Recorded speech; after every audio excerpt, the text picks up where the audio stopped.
everyone, Anthony Fantano here, internet's busiest music nerd, and we're going to be doing an interview here at the Music Hall of Williamsburg. We're talking with Alex Cameron and Roy Molloy. Alex, so you play some really interesting characters in your music, on your albums. I've noticed from your first record or your previous record to this one, you have maybe like a bit of an affinity for people who are kind of the underdog, people maybe who have undergone some kind of like challenge, maybe a little seedy, maybe a little on the dark side. Like what sort of creates an attraction to that kind of person, that kind of character for you in song and storytelling? Yeah, I mean, I suppose it's like, some people would call it more like a morbid fascination or something like that.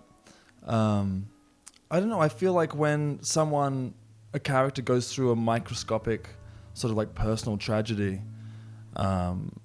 it opens up this kind of potential for transcendence. You know, it's like those classic stories where once you have nothing left to lose, the things that start coming out of your mouth are really explosive, and for better or worse, paint a really kind of honest portrait of a character.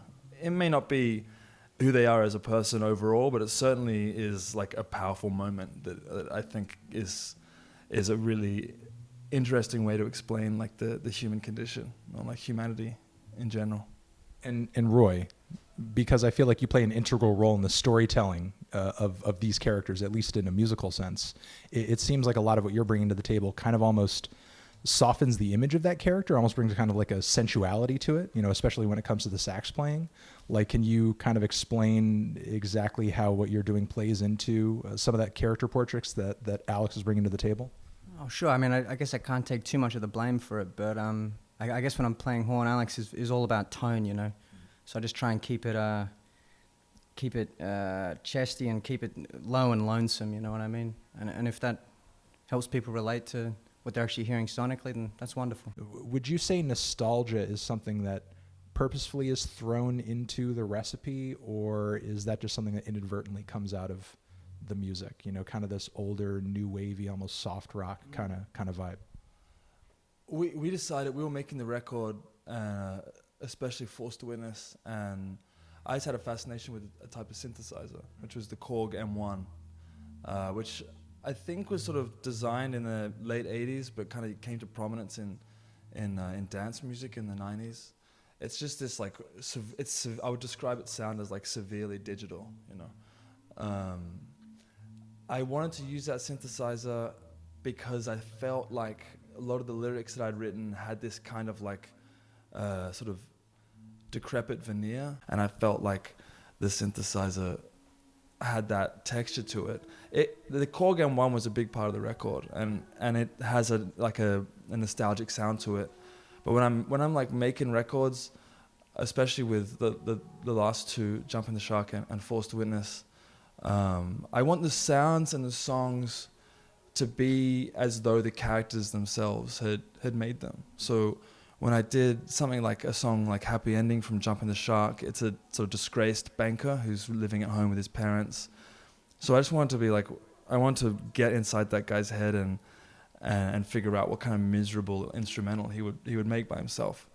And same goes for Forced to Witness. When I do a song about a truck driver who's like trying to find a suitable wall to drive into, I want to do like this kind of like highway rock kind of vibe, I guess. And that's where like the drum machines, the synthesizers, and especially the saxophone come into it, because the saxophone is like the swan song of these characters, you know, that it's like their last hurrah. The way that you explain a lot of these tracks and your approach to writing for these songs, I mean, it sounds a lot like the way a fiction writer or a novelist approaches a book, which in my experience talking with other musicians and other songwriters is kind of rare. I mean, do you feel that's also the case? Because most people I run into, they're just trying to write from as personal experience as possible, whereas for you that seems a little different. Yeah, I really like the idea of being a writer, like a short story writer or a novelist. I just had no way to get into that type of writing. I wasn't educated to do it, so I don't really know how to yet. And someone a friend of mine named Kai, he said to me once that songwriting was like writing a short story, because you got to get your point across in 4 minutes or however long you want to write a song for. And I had a whole bunch of short stories that no one wanted to read. So I guess I kind of like took elements from that form of writing and put it into song. Yeah, I like writing like that. It seems like in an odd way, it seems really, it's like a horseshoe. It's like you got fiction and then you got like the deeply personal. And if you can get fiction right, it almost comes back to being deeply personal. So yeah, I definitely exist with that in mind.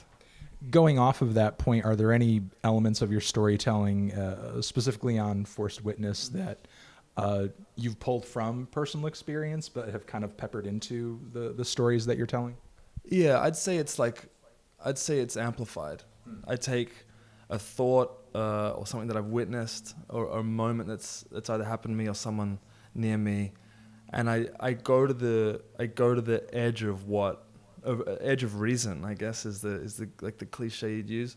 It's like what's the break? I can find the breaking point, and I find that like my own personal breaking point is a lot it's a lot more vulnerable than a lot of the characters. So it's like my way of exploring the darker depths that I'm not capable of going into, I suppose. I'm not claiming it to be necessarily a version of reality, but I think it is like definitely an amplified version of it.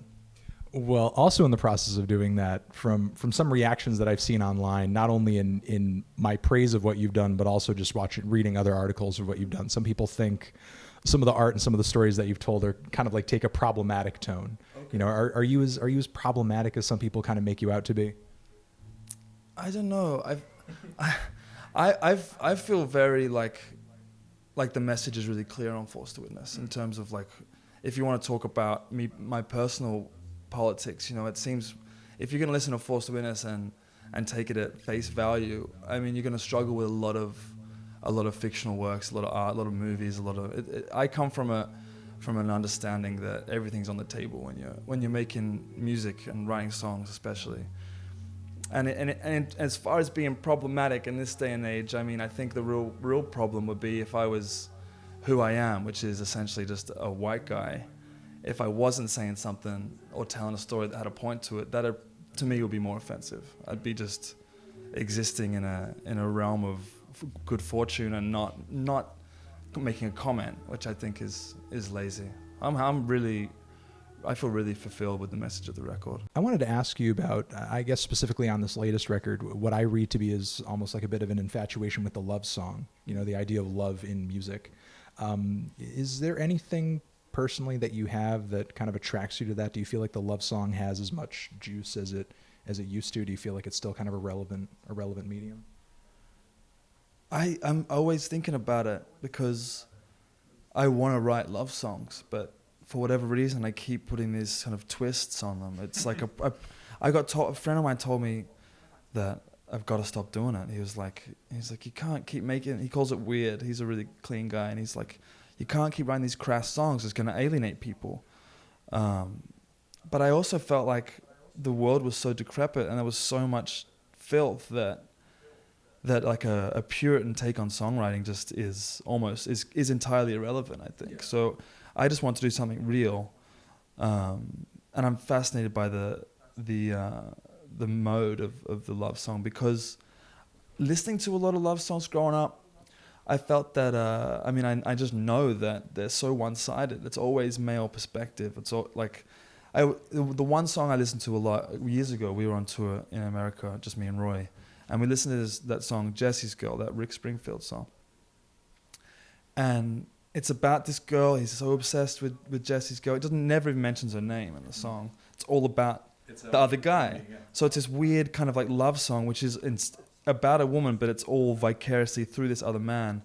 And so with Forced Witness, I took the love song, the design of the love song, and just took it to its extreme, which was like, I'm going to write songs which are so male-dominated that it's going to highlight the fact that the love song needs to change and needs to evolve. I hope I can keep exploring that. I would like to write a record about love that isn't kind of exploring the mode and is more just doing it naturally. But that's a tough skill. You write a good love song that isn't kind of self-analytical, then you're doing something that's almost spiritual instead of musical, I guess.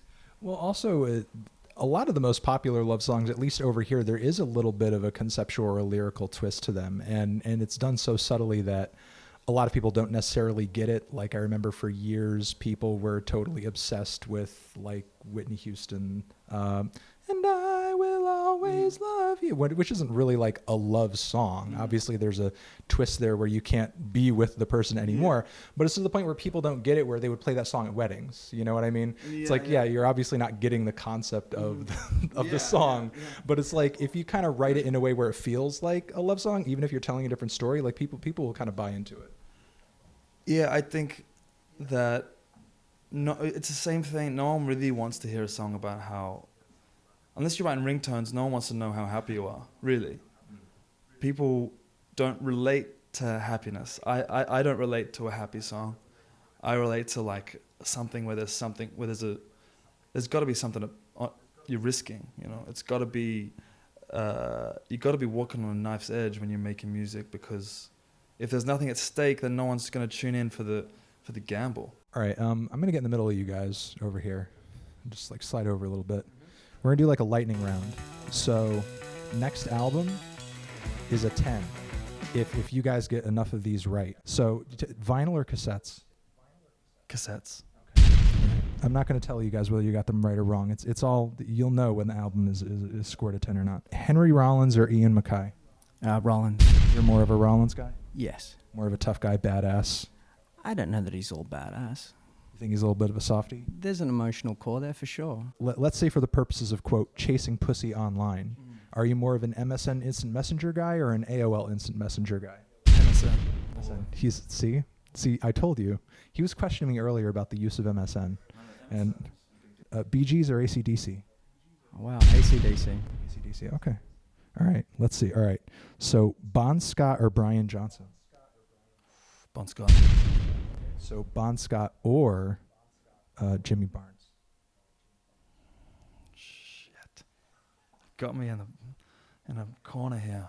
Damn it. You don't want to be on the Australian news tomorrow. No. Bon Scott. Don't make me do that, man. Springsteen or Mellencamp?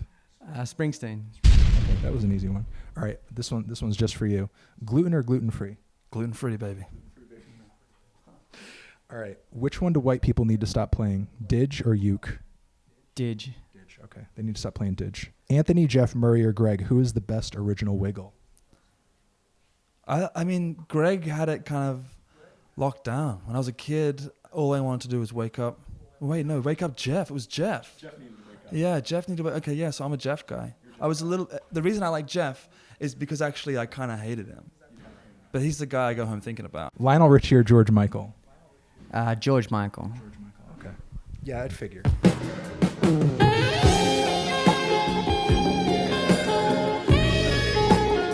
Tinder or OkCupid? OkCupid. I guessed that before he came in here. Yeah, Tinder to me, there's just some things that you shouldn't vibrate in your pocket like that. I don't like that. And you're OkCupid, you like to read a long profile? I think I like that you can sort of tell a story about yourself as opposed to have to be like on all the time. You know the movie They Live? Yeah. With Roddy Piper? Science fiction film. Yeah, the fight scene, the wrestling scene, the fight scene in the movie, like some of the fight is that, did they go on too long? I mean, in the film, I'm not sure. No, I don't think so. I thought they were just like a good length, not too long, not too overdrawn. I mean, keep it going, let it play out. Sure. All right, well, this has been a great interview. Thank you guys very much. Appreciate it. Alex Cameron, Roy Molloy, fantastic interview, good lightning round. Thank you very much for watching. Tran.